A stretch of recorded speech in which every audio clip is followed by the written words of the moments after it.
The following production is part of the We Be Geeks podcast collective.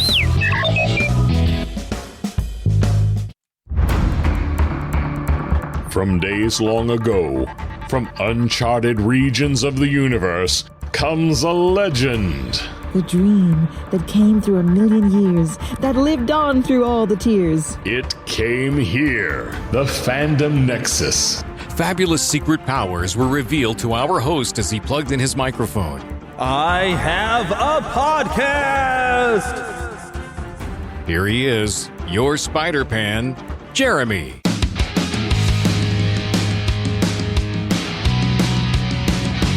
Hello, we're back. A little later than I intended to be. I intended to record this show yesterday. I have reasons why it didn't happen, though. We'll talk about that a little bit later. I'm also flying solo again. I find it difficult to fix around my schedule to record, to be able to get on somebody else's schedule to join me. It's like I feel like I'd be dropping it on them in the last minute, and I try not to do that, but I need to get some co-hosts back in here, and I need to get more regularly scheduled. But things went a little crazy, and but we'll talk about it later. But I've got a lot of fun things to talk about today.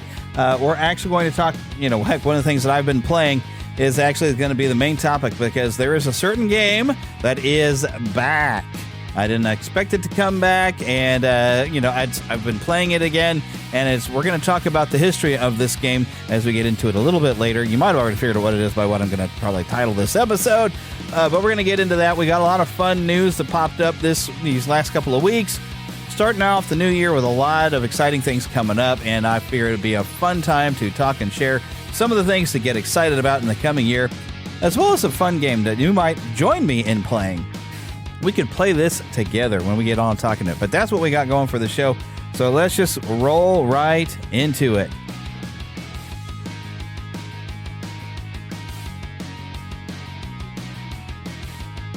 In my head, I thought the music was going to stop sooner than that. I think I'm just going to fade it out. There we go. All right. But let me get into why we didn't get a show yesterday, just because, I want to share a story with y'all. So this is life happening to you at the worst possible times. I'm sure wherever you are here in the United States, unless you're south, although I'm sure you had some results in the south. I mean, there was tornadoes went through, but we've had some storm systems come through, and we've had some very cold weather come through, and it brought us a lot of snow and things around here. And normally, of course, your tires might go a little flat when you have a little bit of a weather and it gets cold, right? You're kind of used to that. Well, we had that happen. Except for, as it turns out, and I went to go pick up some prescriptions yesterday, and I was thinking, well, I need to record the show, but I need to go get some prescriptions picked up. Let me go out there, and I could feel something was just off. And now we'd already had the tire pressure warning light had come on, so I was like, okay, well, when I get a chance, I'm going to have to go and try to figure out which tire I need to fill up, because my warning light doesn't tell me which tire it is. It just says there's an overall balance of low pressure between the four tires. It's not where it needs to be. Well, I could tell something was off. I said, okay, I'm probably going to have to deal with this. And there was even a lady that kind of waved over at me and said, your back right tire, your back passenger side tire. She said it was flat. And I said, yeah, I thought something felt off. And I had not, I didn't expect to get out of the car. I was going through a Walmart pharmacy. I was just going to do a drive-through. So I was wearing a hoodie, but that was not enough to really keep you warm out there in this. So I get into a quick trip. I get into a line of waiting because a lot of people were trying to fill their tires up. And I get out there, and I'm cold, and I'm holding the thing up to my tire trying to fill it up, and the part of my index finger on my right hand, and it still hurts, that I was holding onto the metal and kind of pushing it into the tire, that's freezing cold metal, and on my skin for that length of time, it hurt. I mean, my finger completely went numb, except for it was in a lot of pain around that area, and now it feels like I touched something hot, like when you burn yourself and you touch something hot, and it's not a bad burn, but it's enough. That's kind of what my finger feels like. And I think I started to get a little bit of, not a full frostbite, but it's like a freezer burn. So my finger hurt, and I was in a bad mood when I came home from that yesterday, and I thought, I'm not going to record the show in a bad mood and when I'm hurting. So I thought maybe I'll wait and I'll record it on Monday after work. So that's what kind of the delay here. So I figure you can forgive me for that, because you don't want me to record these things and be in a bad mood, because it's just not going to be a good show. If I'm not, feeling in a good mood and we're not being positive, it's just not going to be what this show's meant to be. But anyway, so what have I been watching? I did get to finally watch another episode of Star Wars Rebels. I've watched the first episode of season 4, And man, Star Wars Rebels, it is a good show. But I'm figuring if I can get through season 4, I'll go try to watch Ahsoka again, and we'll see if I have a different opinion. I might even have to rewatch that first episode again, even though the first episode I didn't like the way Sabine was being played. She seemed insufferable, and watching Rebels, she didn't seem to be that way. But maybe there's a good reason for it that I just don't know. I haven't hit yet, and I'm still kind of like bothered by getting impaled by a lightsaber and not having any long-term effects. Apparently, that still bugs me. It's like, come on, man, that alters your life if it doesn't kill you, and it probably should have killed you. It killed Qui-Gon. So I don't know, that still bugs me. So we'll see if it's going to give me a different opinion. Also, I caught up with my wife on watching. Did I talk about watching The Rising of the Shield Hero? Which I guess there is a manga and some sort of a novel or mini novel or something. I don't know what they call it in Japan. They have I think mini novels or something. My wife knows the term for this. But she got me in over Christmas break to watching the anime on Crunchyroll of that. But this is one that's ongoing. And I think we're in season 3, but they're still making it and still putting out the episodes. And so we don't get the English episodes until it's actually aired somewhere or whatever. So I guess this is like airing in Japan. And as it airs, we'll get the English translation as well. So we're going to have to go one episode a week, I guess. But I actually caught up to her, so now we can actually watch this together. But she'll probably watch ahead of me. She'll probably not tell me when the episode actually drops and go and watch it. And then I'll be like, oh, what? There's a new episode of it? Yeah, I don't remember if I talked about this last week that she got me pulled into this. I don't watch a lot of anime, but I liked this one. I'm still trying to go through. I want to watch Fairy Tale that we were watching before, but gotten sidetracked. I got too many things I'm attempting to watch, but I play more games than I do watching TV, and I watch a lot of stuff on YouTube. And speaking of things I've been playing, I am preparing myself for Final Fantasy VII Rebirth, releasing February 29th. I am super excited. I've changed all the pictures on my phone and on my computer, even at work. To stuff for Final Fantasy VII, and I thought I'd play the remake again. Although, after playing through some of it, because I'm still playing with my maxed out characters at level 50, it kind of makes it a little too easy. And I'm like, maybe I should have gone through and put it on a normal and started a fresh game where I wasn't all leveled up, but that's okay. I am at a point where I stopped. If I keep at it, maybe I can finally get the trophy for getting Tifa through the pull-up challenge. But oh my goodness, I don't think I could pull this off. If I do manage to pull it off, then I still got to go and get Jesse to commend me for my motorcycle driving and, by not taking too much damage or something on another part of the game. This is the only two trophies I have not earned on that to get that as a platinum. But I don't think I can do that, but maybe I can, who knows? I'm going to try for a little bit next time I get a chance to play that. But I've been playing something else, and we're going to talk about it later in the show. And this will be a game that's kind of an ongoing. So I'll have to take some time out, though, to play Final Fantasy VII Rebirth. But, I got a month and a half. So I'll go and play that. But that's going to be our main topic. So we'll talk about that game here in just a little bit. But we do have a lot of exciting news, and I do want to share some with you. So let's jump into that.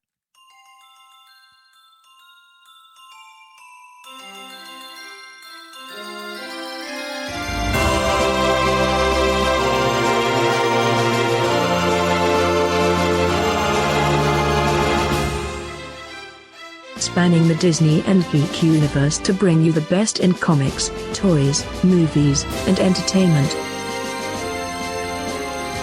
This is news from around Neverland. Alrighty, so this is from GameSpot, and I guess this news has dropped actually a while that this was coming, but there's a Mario vs. Donkey Kong, and they've announced that there's going to be some new local co-op and casual modes. Apparently this is a remake for the Nintendo Switch. This used to be on the Nintendo's handheld devices or handheld systems, I guess, whatever you'd want to call it. So this is, but that's kind of sounds like fun. Mario versus Donkey Kong, and I remember on the Game Boy there was kind of a Mario versus Donkey Kong where you could play like the original Donkey Kong, but then it expanded and had all these different fun things. And so they just keep this rivalry going. But some new additions were announced on the 11th, and there's like a Merry Miniland, a Slippery Summit, a couple of new worlds being added in, local co-op mode where another person is controlling Toad. There's 130 levels on this remake here.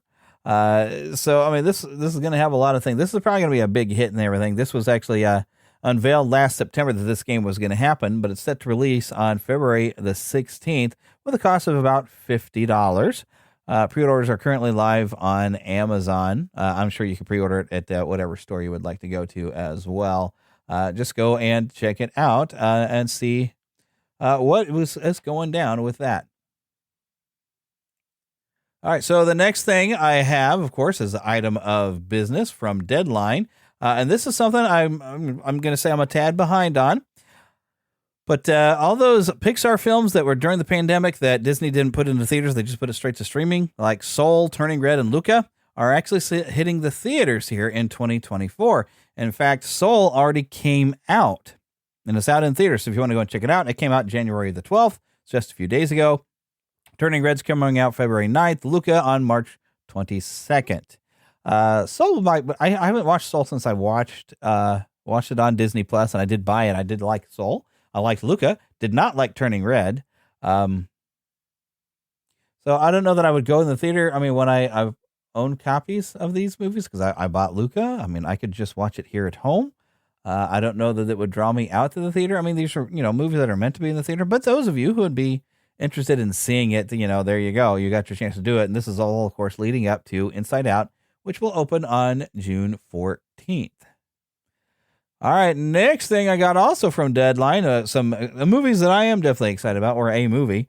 Ghostbusters Frozen Empire, the release date got pushed forward by Sony, up by 1 week from March 29th to March 22nd of this year. Hopefully I'll be done with Final Fantasy VII Rebirth by then. That way I can take some time to go to a movie, right? This is going to screen in IMAX and premium large formats, according to Deadline. And what was neat about this, maybe you saw this week, they released the cover photo for Empire Magazine, and they have Janine in a jumpsuit there, which now in the real Ghostbusters animated series, Janine did get to go and do some stuff and help bust some ghosts in some later episodes. So this kind of gets, me and some other people excited, like, oh, is Janine going to actually get to go out and do some stuff? So we'll see. I haven't really seen anything in the trailer that shows her doing anything.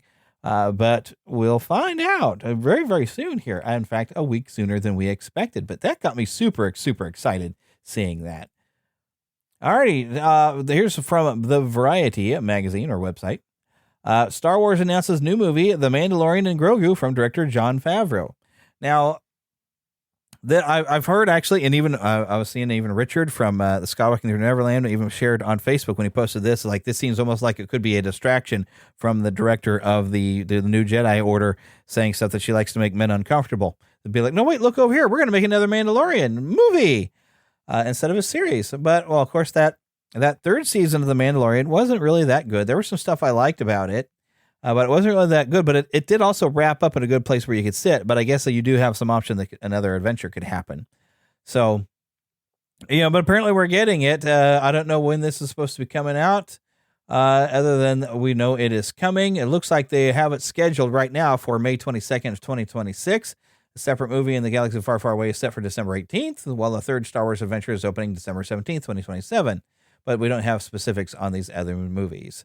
But yeah, that I will withhold judgment of whether it's going to be any good until I see it. Jon Favreau is, I think, a very great director, and it's potentially could be good, but we also know that they're not perfect. They can end up making something that's not that great. Something else coming in 2025, Mr. Bean, the animated series, is returning for a fourth season. Now, I think I remember watching this. Not sure. I don't remember if I remember how I got a chance to see it because, here in the U.S., unless somebody's streaming it, you're not getting a chance to watch it. It might be on Hulu. I might have to go look. But I remember a long time ago, I did get a chance to watching it, and it was good. And it's really, it's voiced by Rowan Atkinson. It's really almost as he's getting older, this is the only way really he can still play Mr. Bean because he doesn't have the flexibility that he did have at one point.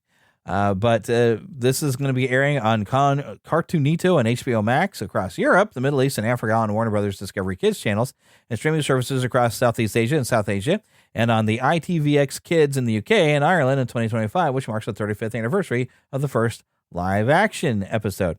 Didn't see anything about coming to the United States, but I'm sure they'll share it with us at some fashion, right? Because there's Mr. Bean fans here in the States, and you can watch actually all of Mr. Bean's antics on Hulu, which is why I wonder if the animated series might be there as well. Heck, I actually own, they had the whole Bean DVD set that had everything. So yeah, it is possible to watch that. And while you're at it, go watch Blackadder, because Blackadder was funny. All right, now here's something from Variety. So I've got confirmation. I saw like a rumor post or whatever. I felt like it was a rumor post on Facebook, and I did share it into our group here for the Fandom Nexus. But I wanted to get confirmation before I really got excited. But here it is on Variety. Top Gun 3 in the works at Paramount. And so this is, the last one, that Top Gun Maverick, it was good. It was really, really good. And it was just pure fun and entertainment. So this has actually been reported initially by Puck, which came days after Cruise announced that he had signed a non-exclusive deal to develop franchises and original movies for Warner Brothers. And that's the studio where he made Interview with the Vampire, Eyes Wide Shut, Magnolia, and Edge of Tomorrow. So he's working on a new deal. The film was nominated, Maverick, of course, was nominated for an Oscar for Best Picture and grossed nearly $1.5 billion, making it the most popular film of Cruise's career. So it makes sense to try to go and do a second one. So here it comes, and I am officially excited for this. Willem Dafoe is getting a star on the Hollywood Walk of Fame on January 8th, so I guess that's already happened.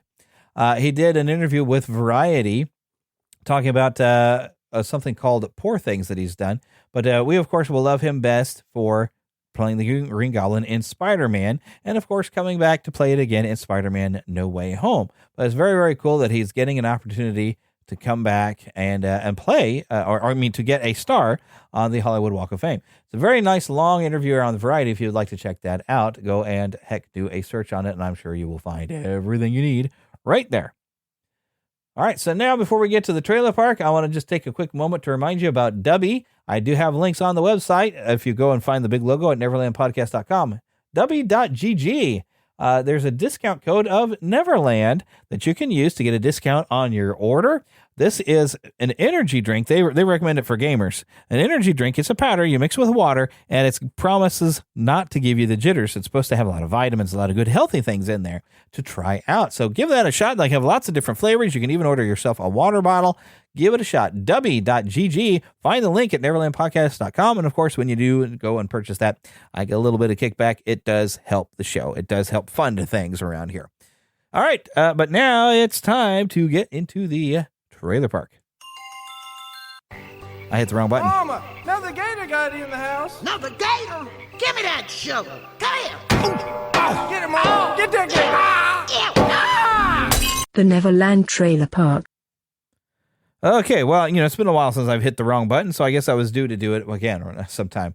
All right, but I got 3 trailers up here for you, and let's go check this first one from Angel Studios. Everyone wondered how the world broke. We're under attack.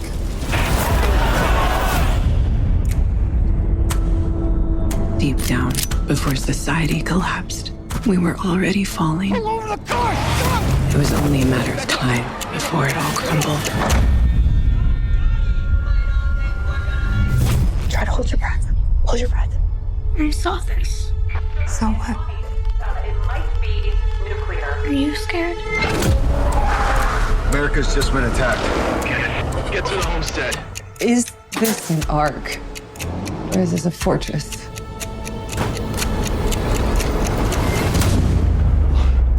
It would take a miracle for this to work. But I believe in miracles. Everyone wants to know how the world ended. This is the story of how it began again.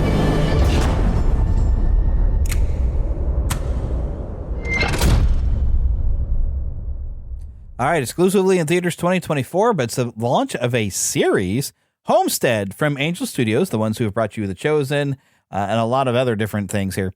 It says here in the description, Homestead is an intense post-apocalyptic family survival drama. Ex-Green Beret Jeff Erickson takes a job as head of security at an elaborate prepper compound, the Homestead, as the world crumbles. Inside, they face resource wars and ideological conflicts, while outside, chaos reigns. Amid the mayhem, unity and forgotten truths emerge as love grows in unexpected places, and the community strives to cultivate the land and fend off impending destruction. The cast here, and I'm forgetting his name. They didn't list a cast down on this, but believe me, if you watch this teaser, you're going to recognize. He of course was in the Captain America, the first Avenger movie. He was in the Arrow series, playing a villain. And my golly, he was even recently in The Shift. I never did get a chance to watch The Shift, but yeah, if you saw him, you would recognize him. He was even in Sonic the Hedgehog. Had like a couple of lines, but I really cannot think of his name. It just completely went out of my head, and that's terrible. But yeah, so he's in this. Looks like he might be the one playing the lead character, although he didn't hear him actually say any lines. So, but yeah, that looked interesting. While I am here, though, I looked over across the other side of my screen, and look, there's something from Final Fantasy VII Rebirth. It's Destin's Rebirth, about a little minute teaser trailer. This will be my first time watching this. I didn't know it was there, but let's go and check it out.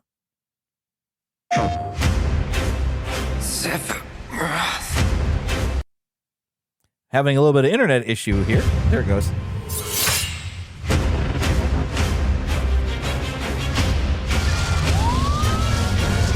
What happened to this place? It was Sephiroth. It can't be.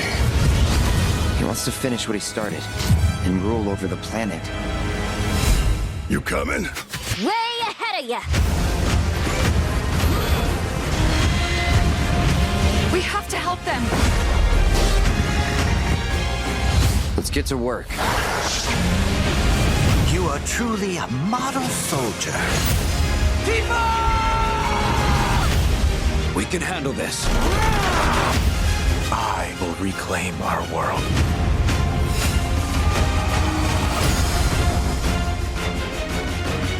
Oh, goodness. There's some PlayStation 5 exclusives. Oh, no, this game is a PlayStation 5 exclusive.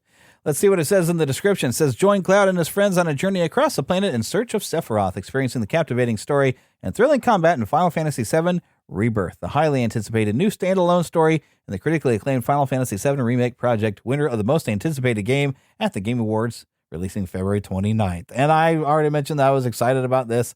I am going to hit like on this, and I'm going to hit share on this, and I'm sharing this to my own Facebook page because I am that excited, and I'm going to share this trailer. I did not know that it was here. This is great. So that's the thing. Of course, normally you get a lot of these new trailers on Tuesday, but here it is on Monday, and we got a brand new trailer for that. And how exciting is that? I tell you what, I am excited. All right, but anyway, something else that I actually had scheduled for the trailer park.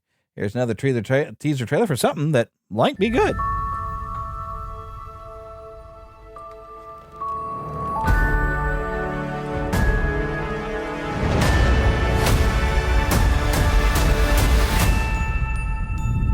Hi. Well, looky. She is the perfect fit, I promise. Did she even see you? She was about to. What are you doing? Don't do this. Blue. No.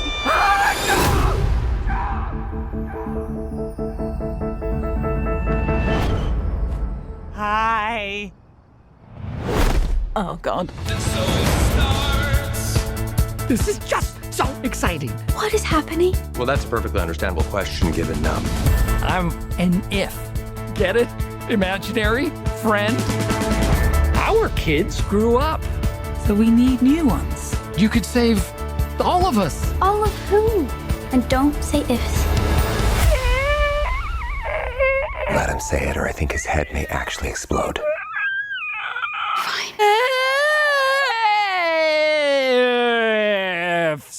Thank you.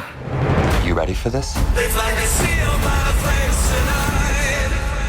There's no telling who's behind that door today. We have to help them. Yes, we do.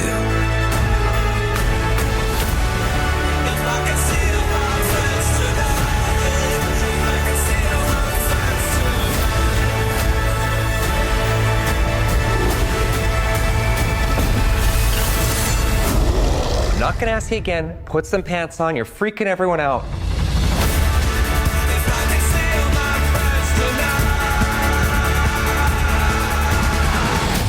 Starting to see why I live alone. Chief! What kind of a kid creates an invisible if?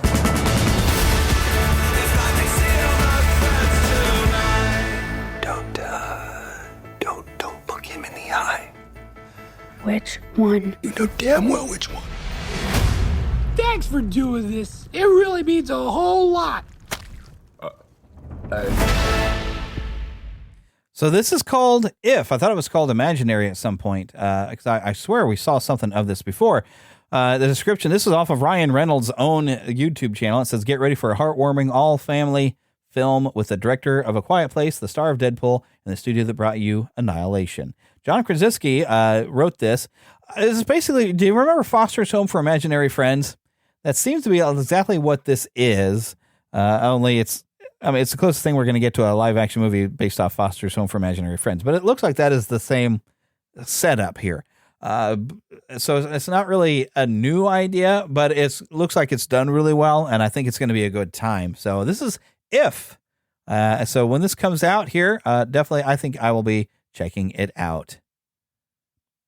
All right, next trailer we have for you. This is, I think, the final one that I've got this week. Alexander on Netflix. A war is coming. So fierce. So apocalyptic. It will split the world in two. Our king, my father, lies dead, and the hand of Persia is to blame. Let's make an example of this boy. Threaten Persia, and you won't live to try again. It is time you know your true identity, Alexander. You are the son of Zeus. Lead your men where Philip never could. Conquer Persia and beyond. It is your destiny. Alexander is ruthless against Darius and the Persians, and he seizes the moment and takes decisive action. You underestimated Alexander. We are Persians. We do not cower. We do not panic. I'm coming for you. And your throne. What Alexander the Great accomplishes, it seems like something out of myth.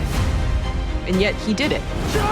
Alexander was the greatest military mind of all time, and traces of the real man are emerging in Alexandria. Two bitter enemies. Darius needs to be purged. I will rip him apart with my own bare hands! Who will be victorious? Who will prevail?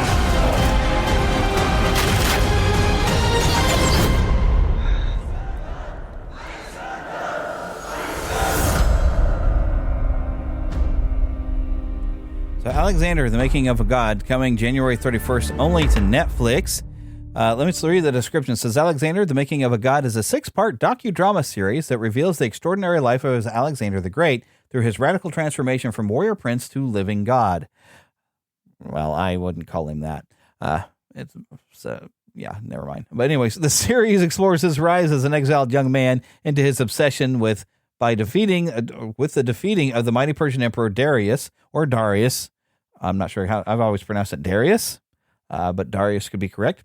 But that led him to conquer the known world in just under 6 years. Alexander the Great's fascinating story is told through stunning drama intertwined with expert academic insight, groundbreaking archaeology, and ongoing excavations at the archaeological site in Alexandria, Egypt, led by Calliope Limnios Papacosta. And I don't know if I'm saying that right or not, but that's me taking a good guess. Now, of course, those of us who grew up in Sunday school, we are familiar with the king of Persia there, Darius, as we would call him, or Darius, it sounds like they're saying. We're familiar with him. I mean, this is the time of the book of Daniel. Darius is the one, I believe, that put Daniel in the lion's den. Darius had some dreams. He also had a bit of an ego. That was kind of a common thing for the kings of Persia. But so I would like to kind of look at the timeline, see exactly when this falls in and what all happens and everything. This is part of history. This is once again where the Bible, yes, is history there. It is a written history. So it just kind of shows the Bible being correct and different things that were going on. And so I'm interested in that for the, of course, you study Alexander the Great in school, but seeing it all kind of played out and stuff like that. So I'm interested in checking this out. I think I'm definitely going to have to take a look at that. Okay, but it's time for us to get into the main content, which means those of you who are Patreon supporters are getting the exclusive stream off of Red Circle are going to hear a little bit of silence as I take a minute for a commercial break.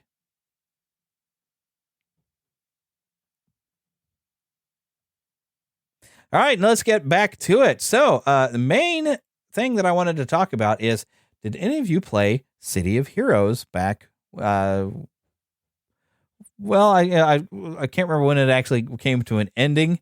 It started in 2004, and I remember it was after I got married. We eventually got it to where we started playing it. City of Heroes. It was basically a ongoing online massive role playing game that was a comic book. You were in a comic book world. You created your own superhero. You could write your own story, name them. They had a lot of different power setups. You designed your costume, and you went and did missions and quests basically. That were they had stories of being basically crime fighting or whatever. Then eventually they had a city of villains, or what is that what they called it? Was it City of Villains? I have the box, but it's not out here. But they did do a kind of a supervillain expansion. Yes, City of Villains. There it was, which came out in 2005, which was considered a sequel. But you could play the two games together, and there were some player versus player areas where the heroes and villains could clash. Now, part of the fun with this is not only making your hero, but actually getting to be a part of a super team, which could be, a bunch of teams together, could be of a larger group and like super groups. And I remember being part of one, and it was almost like you had like individual things. And so you could be like, overall, you're the Avengers, but these are the West Coast Avengers, these are the East Coast Avengers, the West Coast Avengers, Central Avengers, that kind of thing. You could have a lot of different groups that all together could bind to be one massive group of groups. And it was really a lot of fun. And I was part of a group that actually had we had like voice things, so I was able to use an older microphone, not the nice quality microphone I have now, and we were able to have microphones and talk, and I ended up creating so many different characters that I never really maxed any of them out in the time that I was playing the game, because I kept getting new ideas for characters. And I've got one character that, of course, is based off of comic book character stuff I came up when I was like middle school. Then other characters I just like, well, I wonder what happened if I made a character like this. The first character I made was a cheesy one called Max Thunder, where he was, used electricity, and because Max Thunder was a great name. So I had a lot of fun playing this game until the group that I was a part of went defunct, and it kind of shut down. The people who had run it were trying to pass it on to some other people, but like our website went down, our voice thing went down, and it just wasn't fun when that group just disappeared. Everything that I built up that I was having a good time hanging around with, they were all gone. I couldn't find any of the people that I used to team with. I just couldn't find them. And so I ended up just kind of fading out, and I quit paying the subscription service, because it used to be, a subscription fee. And I just stopped playing. And then in August 31st, 2020 is when Paragon Studios announced it was being closed, and City of Heroes would cease all billing immediately and begin the process of shutting down the service. Stated explanation for this move was a realignment of company focus and publishing support. November 30th, 2012 was listed as the official shutdown date of the game, and servers were turned off at midnight Pacific Standard Time.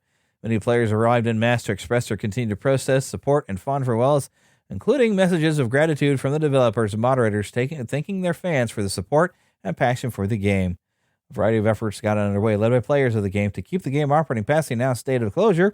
Ultimately, their efforts were unsuccessful, and the game shut down as scheduled. And you can find video on YouTube of people that just kind of gathered together I think in Atlas Square.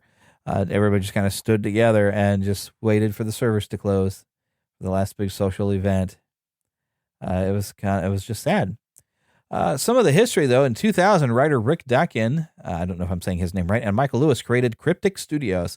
The company's first project was City of Heroes, the idea for the game, which Dakin claims to have come up with. Dakin was named lead design on the game, doing mostly writing for characters and story, and they actually had a lot of characters that were supposed to be the main characters that were, around, and I believe they tried to make a comic book. I think there was a web series or something like that of a comics, but all the major characters that were supposed to be there, and you could interact with these characters. You'd find them, and they'd be like your level trainers. They would, when you earned a level, you'd have to go to one of them to train, which was kind of I think it still goes on, like World of Warcraft. I think you did that. You'd level up, but then you have to go somewhere and choose your new abilities that you were going to get. So even after resigning from Cryptic, Dakin remained involved with the game through publishing of the City of Heroes comic book. October 31st, 2005, the game's first sequel, City of Villains, was launched, allowing players to play as supervillains. I did create one supervillain. It was a character I created in middle school. This was a standalone expansion pack that did not require City of Heroes to run, but if the user had both games, content was added to the City of Heroes side of gameplay. On July 16th, 2008, NCSoft merged the two games' content together. That's about when I got a copy of it. It was merged in one thing. Thus, a player who only owned City of Heroes could now play City of Villains and vice versa. Prior to this, a purchase was required to access either game's content, but they were linked by one account and subscription fee. So you only had to pay one fee. You could play both games. And eventually they got where you could create a story, which it is still existing, by the way. I'll get into that. You could create a story, and I tried to create a story with my villain character that was really aimed around some storyline for my hero character that I'd had in middle school. So I was trying to make a story. I don't think I ever really finished it before the end came. But everything kind of shut down. I kind of stopped playing. On November 6, 2007, NCSoft announced their purchase of the City of Heroes, City of Villains intellectual property and transitioned the staff from Cryptic Studios to a new location in Mountain View, California to continue development of the game. The new studio on April 14, 2009 became Paragon Studios, which shared credit with Cryptic Studios for the development work. This then led to City of Heroes becoming available for download on Steam, along with other NCSoft titles on April 22, 2009. October 30th, 2008, NCSoft announced a partnership with Trans Gaming's technology in order to bring both City Heroes and City Villains and all 13 expansions to the Mac OS X. Then, of course, you had City of Heroes Going Rogue, which was an expansion that was released and it was announced on May 11th, 2009. This part of the game centered on an alternate reality of Pretoria, which is the world the game takes place in Paragon City. This featured a new alignment system allowing players to shift allegiances between heroes and villains, giving characters access to both Paragon City of City of Heroes and the Rogue Isles of the City of Villains. Paragon Studios described this as exploring the shades of gray that lay between heroes and villains. Going Rogue was released August 17th, 2010, with pre-purchasers able to play on August 16th. I was no longer playing the game by this time. But of course, the thing went. So, on April 15, 2019, news broke that a private server based on City of Heroes at the time of its shutdown had been running in secret for years. 3 days later, source code relating to the server had been widely distributed, and publicly accessible server based on the code was quickly spun up. While perceived threats, legal or otherwise, saw the server shut down by April 22nd, multiple public servers by various teams have since been set up based on the leaked code. So far, NCSoft has not made a move to terminate the operation of any of the servers. They have, however, objected to distribution of City Heroes content binaries themselves. Now, what has happened recently is City of Heroes Homecoming, their servers got full license from NCSoft. So basically, it's back. So in their description here on their page, it says City of Heroes is a home to an entire multiverse of superpowered beings and a stunning 3D graphical world. Now, the graphics are a bit dated at this time, by the way. Players take on the roles of heroes, villains, vigilantes, and rogues, while both saving and destroying worlds. City of Heroes was known for its groundbreaking level of customization, its highly community-focused features, and its abundant developers, player interaction, and feedback.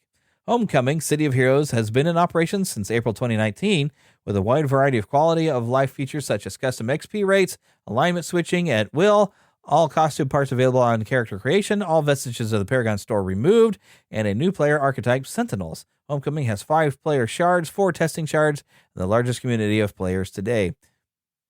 So, yes, you can now play this again, and you can download it. You can play it for free. I am currently, what is the name? I think it's like Torchbearers.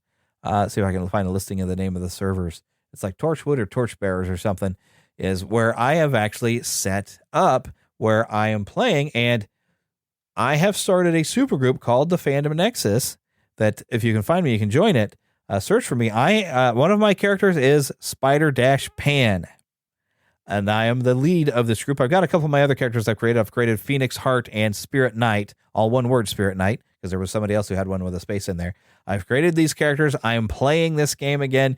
If you find me, oh heck, even on the Discord, I'm trying to work the Discord to where we can start using that for voice chat within the group. I'm slowly building this up. I invite you to join me in this game and find me, and let's play together. I have a lot of fun being part of a group in this game. That's part of what makes it fun, is a very social interaction, going on adventures together, taking down major villains. There's a lot of fun stuff to be had in there. And as far as like character creation, I mean, you can be, there's such variety that you can be unnatural. That's as powers obtained by training the body, weapons, or inherent abilities if the character is not human. Magic, powers obtained through a magic item, magic spells, a mystical being. Science, powers obtained through some sort of scientific means, whether intentionally or accidentally. Mutation, powers obtained through a change of genetics, manifesting at any point in their life. Or technology, powers obtained through highly advanced technology. And each one of those, whichever one you choose, will change some different stories that you get to play, and also what sort of upgrades you can do and some enhancements that you can get. There's enhancements. There's inspirations that are like things that you just earn that you temporary. You can heal yourself with an inspiration. Inspirations really come in handy to trigger on the fly to give you a boost in your defenses or your boost in your attacks. Lots of different things. Within those types, you can then choose like different powers. You can be manipulate something like electricity or fire or energy. You can be a blaster. You can throw stuff, blasting things at a distance. There's like pets that you could maybe have and use those for fighting stuff. You could be a scrapper. You could be a brute. You could be a tank. You could rely on super strength. There's so many options. And what was part of the fun is every time that they would have a new update, they would call it an issue. So they'd be like, oh, issue 1. And they, like, for example, here, issue 21, players could create a character and go through a tutorial that involved the destruction of a galaxy city by Shivans that allowed them to choose their alignment, such as a heroic corruptor or a villainous blaster. Heroes went to Paragon City. The villains would go to the Rogue Isles. Characters who created with the going rogue started the game in Pretoria and chose whether to be a loyalist who followed Emperor Cole or to be in the resistance who opposed him. In Pretoria, however, things were not so black and white. There were good people and evil people on both sides, and when leaving Pretoria at level 20, players could choose their character to be either a hero or a villain. The alignment could also be changed later on, allowing for heroes to go vigilante before becoming villains, or villains becoming rogues before being redeemed as heroes. I'm going to be playing heroes. I mean, that's just kind of. I mean, it's always an interesting story in a comic book when you see a character kind of maybe fall from the grace a little bit. They usually do come back, but you could have a lot of fun with playing, kind of playing around on each side. You could even come up with a good redemption arc. It started as maybe a villain character, and this is stuff you could do even now. Create a villain character and then slowly turn it into a hero. There's a lot of different fun stuff that you could do, and so you could really get a good sample of everything. Now, I did see on the server, I didn't see a City of Villains set up necessarily. They mainly just have the rogue area or the main area, but I figure that gives you the opportunity to create a villain. So I haven't seen what all's going, but since they've been given an official license, this opens up a lot of things. I reckon they're going to have a little bit more support from NCSoft, and they'll be able to expand and get this thing going again. Now, I mean, NCSoft is not producing this, so I don't see them really making any money. So I guess they're just enjoying the fact that people are still enjoying the game. But it is out there. But there were novels, there were comic books, there was a collectible card game, there was actually a tabletop role-playing game. HeroClix actually made characters out of this, and June 2007, it was announced that the producer for Transformers, Tom DeSanto, had acquired the option to make movies and television shows based on City of Heroes franchise. February 2008, it was announced that DeSanto had indeed begun preparations for the film. A plot summary had been released detailing that the movie itself takes place during the First Rikti War. Now, the Rikti, there's like an alien race, and while I've been playing, every once in a while there's a Rikti attack in certain areas on certain maps that you can get to, and it'll warn you if you don't want to fight the Rikti, you better clear out, because I was one time the Rikti broke through, and I got just zapped, and I was not leveled up enough to handle it, and they just took me out. Now, this is interesting. November 2004, Marvel Comics filed a lawsuit against City of Heroes developer Cryptic Studios, publisher NCSoft, and game administrator NC Interactive, alleging that the game not only allowed but actively promoted the creation of characters who infringe copyrights and trademarks owned by Marvel. The suit sought unspecified damages with an injunction halting further sales and shutting down the game. The game included in its user agreement strong language against such activity. However, it forbade the creation of potentially infringing characters that in NCI had been known to rename or genericize such characters. The user agreement additionally held players accountable to indemnify or reimburse NCI and its affiliates against third-party infringement claims, and demanded either a granting of sole ownership in player-created content, including characters, to NCI, or a warrant that a third-party owner of the rights in player-created content had made such a grant. It was unclear whether this grant was an exclusive assignment or a non-exclusive license, however. So the defendants did say the lawsuit was frivolous, and I mean, they do have some of the powers you can get. I mean, heck, right now, my Spider-Man character, I do have claws. I'm supposed to have them through technology. I'm not a mutant, but I have claws, Wolverine style. But of course, I'm wearing a red and blue style suit. I'm wearing a green hat because I'm the Spider-Man. I've got my glasses on and everything. So I'm trying to make it look like me, only, I look better in tights in the game.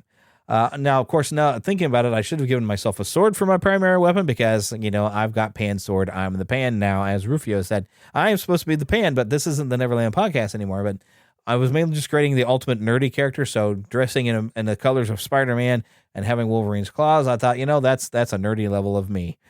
So I just went with that. So yeah, please come and find me and come play with me. That'll be great.